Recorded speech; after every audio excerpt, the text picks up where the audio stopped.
इतिहास में अगर झांका जाए तो हम पाते हैं कि इराक के संबंध कुवैत और सऊदी अरब के साथ अच्छे थे, लेकिन बावजूद इसके आखिर ऐसा क्या हुआ कि इराक ने इन दोनों पर कब्जा करने की कोशिश की।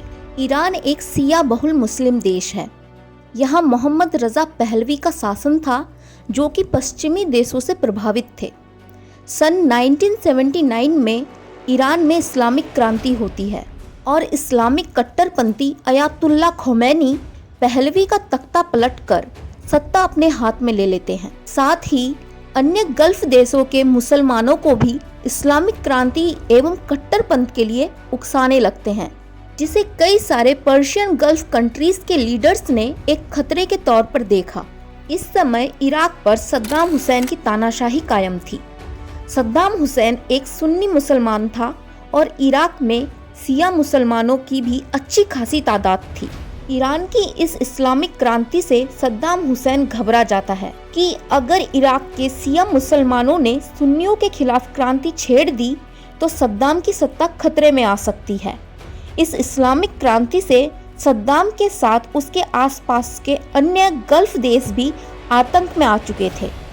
इराक में शिया कट्टरपंथी नेता क्रांति के लिए तैयार हो गए, पर सद्दाम ने उन्हें मरवा दिया, जिससे इराक और ईरान के बीच असंतोष ने प्रत्यक्ष तौर पर जन्म लिया।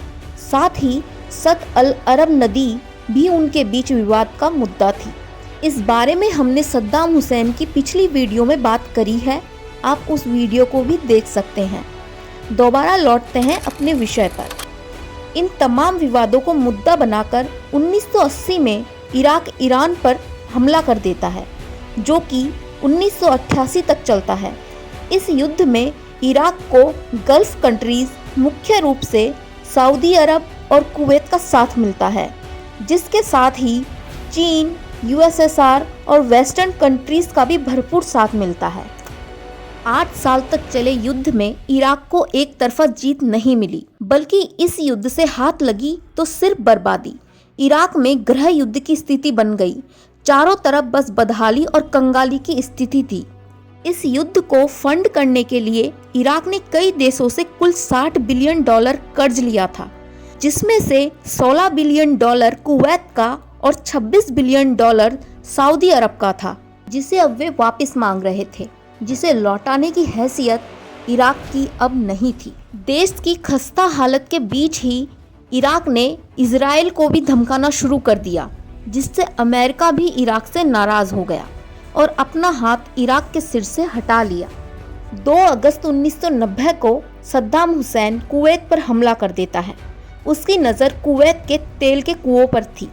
कुवैत की आर्मी इराक का सामना नहीं कर पाती है और इराक का कुवैत पर कब्जा हो जाता है। इस कब्जे के दौरान इराकी आर्मी कुवैत के बैंक से करीब $1 बिलियन लूट लेती है। अचानक हुए इस हमले से कुवैत के शासक जबर अल अहमद अल जबर अल सबाह देश छोड़कर सऊदी अरब भाग जाते हैं। कुवैत के लोग देश छोड़कर भागने लगते हैं और जो भाग नहीं पाते हैं उन्हें या तो जेल में डाल दिया जाता है या मार दिया जाता है। अमेरिकी राष्ट्रपति जॉर्ज बुश, यूके प्रधानमंत्री मार्गरेट थैचर और कई ऐसे देश थे जो इराक के इस हमले को पसंद नहीं कर रहे थे। इसीलिए यूनाइटेड नेशन सिक्योरिटी काउंसिल ने रेजोल्यूशन 660 पास किया, जिसके अनुसार सद्दाम को कुवैत से पीछे हटना था। लेकिन सद्दाम ने यूएनएससी की ये बात नहीं मानी, बल्कि वो तो अब सऊदी अरब को अपना अगला टारगेट बनाने वाला था। अगर ऐसा हो जाता तो सद्दाम तेल कारोबार का एक बहुत बड़े हिस्से का अकेला मालिक बन जाता। यूएसए और यूके इस बात को पहले से ही भाप चुके थे। इसीलिए यूएसए की एक डिप्लोमेट्स की टीम सऊदी के किंग से मिलती है और समझाने की कोशिश करती है कि अगर सद्दाम ने सऊदी अरब पर हमला किया तो उनकी आर्मी देश को नहीं बचा पाएगी। अपने देश को बचाने के लिए सऊदी किंग यूएसए अलायंस को अपना एयर स्पेस इस्तेमाल करने की मंजूरी दे देते हैं। यूएनएससी ने एक संयुक्त फोर्स बनाई, जिसमें इजिप्ट, सऊदी अरब और सीरिया जैसे 39 देशों की आर्मी मौजूद थी। अभी तक सद्दाम ने सऊदी अरब पर हमला नहीं किया था, लेकिन इस समय तक वर्ल्ड लीडर्स सद्दाम के खिलाफ हो चुके थे। 29 नवंबर 1990 को यूएनएससी रेजुलेशन 670 को पास करती है, जिसके मुताबिक 6 सप्ताह के भीतर सद्दाम हुसैन को पीछे हटना होगा। पर सद्दाम ने इस वार्निंग को नहीं मानी। यूएसए और उसकी संयुक्त देशों की फोर्सेस ये बात अच्छे से जानती थी कि सद्दाम के द्वारा केमिकल वेपन्स का इस्तेमाल करना कोई बड़ी बात नहीं है, क्योंकि वो पहले भी अपने ही देश के कुर्दिश लोगों के खिलाफ ऐसा कर चुकी थी। इसीलिए संयुक्त देशों के फोर्सेस को इससे बचने की ट्रेनिंग दी जा रही थी। सद्दाम को दी गई डेडलाइन के एक सप्ताह पहले ही संयुक्त राष्ट्रों के 7 लाख फोर्सेस सऊदी अरब में इकट्ठी हो चुकी थी। इसके साथ ही दुनिया भर से बेस्ट पायलट्स और फाइटर जेट सऊदी अरब में पहुंच चुके थे। लेकिन इराक पर हमला करने से पूर्व सभी देश इराक को एक आखिरी मौका देना चाहते थे और इसी कोशिश को आगे बढ़ाते हुए American foreign minister James Baker Iraqi foreign minister Tariq Aziz से बात करते हैं। लेकिन इस बार भी इराक अपने जिद्दी रवैये से बाज नहीं आता है। तब अमेरिका ने इराक को युद्ध की धमकी देते हुए कहा कि अगर युद्ध के दौरान इराक ने केमिकल वेपन का इस्तेमाल किया तो अमेरिका इसका जवाब परमाणु बम से देगा। पर इन सब चेतावनियों का इराक पर कोई फर्क नहीं पड़ता और शुरू हो जाता है ऑपरेशन डेजर्ट स्टॉर्म। 15 जनवरी 1991 को यूएनएससी से मिली डेडलाइन एक्सपायर हो जाती है। इसके 2 दिन बाद 17 जनवरी को संयुक्त राष्ट्रों की फोर्सेस इराक पर हमला कर देती है। वे इराक की राजधानी बगदाद को सबसे पहले निशाना बनाती है। इराक की रडार और कम्युनिकेशन स्टेशंस को तहस नहस कर दिया जाता है।